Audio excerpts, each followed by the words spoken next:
श्री शिवाय नमस्तुभ्यम। हर हर महादेव। जय भोलेनाथ। स्वागत है आप सभी का हमारे चैनल पर। आज के इस वीडियो में हम आपको सुनाएंगे बुधवार के प्रदोष व्रत की कथा। आज दिन बुधवार है, सावन महीने के शुक्ल पक्ष की त्रयोदशी तिथि है और आज के दिन भगवान शिव को प्रसन्न करने के लिए प्रदोष का व्रत किया जाता है। प्रदोष काल में भगवान शिव की पूजा करने से भगवान शिव प्रसन्न होते हैं, मनोवांछित फल प्रदान करते हैं। तो आज के वीडियो में हम आपको कथा सुनाएंगे। सभी प्रकार की व्रत कथाएं और महात्म्य भी आप हमारे चैनल पर सुन सकते हैं।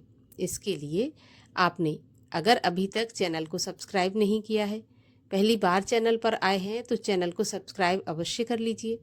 और अगर आज की कथा अच्छी लगे तो लाइक भी कर दीजिए, क्योंकि आपके लाइक से ही हमें पता चलता है कि आपको वीडियो पसंद आया है। तो चलिए अब प्रेम पूर्वक सुनते हैं बुधवार के प्रदोष व्रत की कथा। कथा के अनुसार एक पुरुष का नया नया विवाह हुआ था। विवाह के 2 दिनों बाद उसकी पत्नी मायके चली गई। अब कुछ दिनों के बाद वह पुरुष अपनी पत्नी को लेने उसके मायके गया। बुधवार को जब वह अपनी पत्नी के साथ लौटने लगा तो ससुराल पक्ष ने उसे रोकने का प्रयत्न किया। उन्होंने कहा कि विदाई के लिए बुधवार शुभ नहीं माना जाता, इसीलिए आप बुधवार को विदा कराकर ना ले जाएं। लेकिन वह कहाँ मानने वाला था और माना भी नहीं और पत्नी को साथ लेकर चल पड़ा। नगर के बाहर पहुंचने पर पत्नी को बहुत जोर से प्यास लगने लगी तो पुरुष से बोली कि मुझे बहुत प्यास लगी है। तब उसका पति लोटा लेकर पानी की तलाश में चल पड़ा। पत्नी एक पेड़ के नीचे बैठ गई। थोड़ी देर के बाद पुरुष पानी लेकर वापस लौटा तो उसने देखा कि उसकी पत्नी किसी और के साथ हंस हंस कर बातें कर रही है और उसके लोटे से पानी भी पी रही है। जब उसने देखा तो उसको बहुत क्रोध आया और वह क्रोध का मारा अपनी पत्नी के पास पहुंचा तो उसके आश्चर्य का और कोई ठिकाना भी नहीं रहा, क्योंकि उस आदमी की सूरत बिल्कुल उसी की तरह थी। अब पत्नी भी सोच में पड़ गई। दोनों पुरुष आपस में झगड़ने लगे। उनको झगड़ता देखकर बहुत भीड़ इकट्ठी हो गई और भीड़ देखकर वहां पर राजा के सिपाही भी आ गए। अब हम शक्ल दोनों आदमियों को देखकर राजा के सिपाही भी आश्चर्य में पड़ गए और उन्होंने स्त्री से ही पूछा कि वो बताए कि उसका पति कौन है।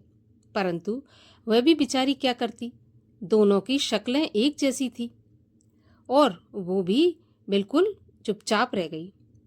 तब वह पुरुष मन ही मन भगवान शंकर से प्रार्थना करने लगा कि हे भगवान, आप हमारी रक्षा करें।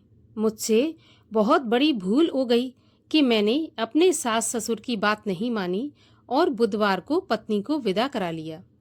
अब मैं आगे से ऐसा नहीं करूँगा। जैसे ही उसकी प्रार्थना पूरी हुई तो दूसरा पुरुष अपने आप अंतर्ध्यान हो गया। पति पत्नी कुशलता के साथ अपने घर पहुंच गए। उस दिन के बाद से पति पत्नी नियम पूर्वक बुधवार की त्रयोदशी अर्थात प्रदोष का व्रत रखने लगे और बुध त्रयोदशी व्रत हर मनुष्य को रखना भी चाहिए। इससे दाम्पत्य जीवन सुखमय होता है और भगवान शिव की कृपा प्राप्त होती है। तो ये थी प्रदोष के व्रत की कथा। और आइए आज बुधवार के दिन गणेश जी की भी हम कथा सुनते हैं। बुधवार के दिन गणेश जी की कथा सुनने से हमारे जीवन के कष्ट मिटते हैं और गणेश जी के साथ साथ भगवान शिव भी प्रसन्न होते हैं। तो आइए आज हम गणेश जी की भी एक कथा सुनते हैं। एक समय की बात है, एक बूढ़ी माई थी। बूढ़ी माई मिट्टी के गणेश जी की पूजा किया करती थी। रोज बनाती तो गणेश जी रोज गल जाते। एक दिन एक सेठ का मकान बन रहा था तो वह बोली कि मुझे पत्थर की गणेश जी बना कर दो। तो मिस्त्री बोले कि जितनी में हम तेरा पत्थर का गणेश बनाएंगे ना, उतनी देर में पूरी दीवार को खड़ा कर देंगे। बुढ़िया बोली तू नहीं बनाएगा तो ठीक है, राम करे कि तेरी दीवार टेढ़ी हो जाए। अब क्या था, उनकी दीवार टेढ़ी हो गई। जैसे ही वो चिने और ढा देवे, चिने और ढा देवे, मतलब जैसे ही वो दीवार को चुने और दीवार गिर पड़े। इस तरह करते करते पूरी शाम हो गई। शाम को सेठ आया। उसने कहा कि क्या हुआ, आज कोई भी काम नहीं किया? तो वे लोग कहने लगे कि सेठ जी, एक बुढ़िया आई थी, वो कह रही थी कि मेरे पत्थर के गणेश जी गढ़ दो।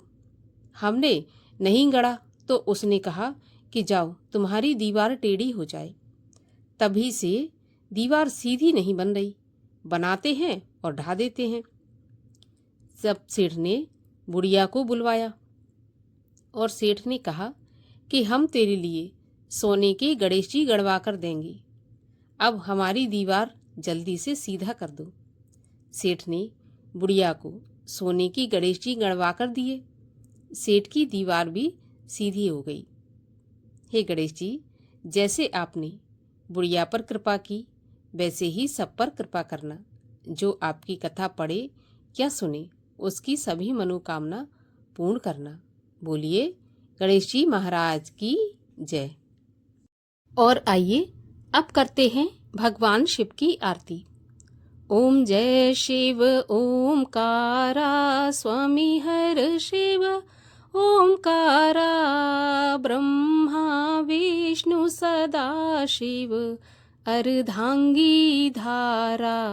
ओम जय शिव ओमकारा, एकानन चतुरानन पंचानन राजे, हंसासन गरुणासन वृषवाहन साजे।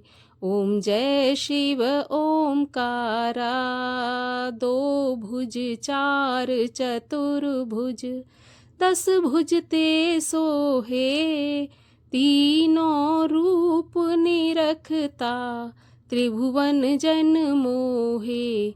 ओम जय शिव ओमकारा, अक्षमाला वनमाला मुंडमाला धारी, चंदन मृग मद सोहे, भोले शुभकारी।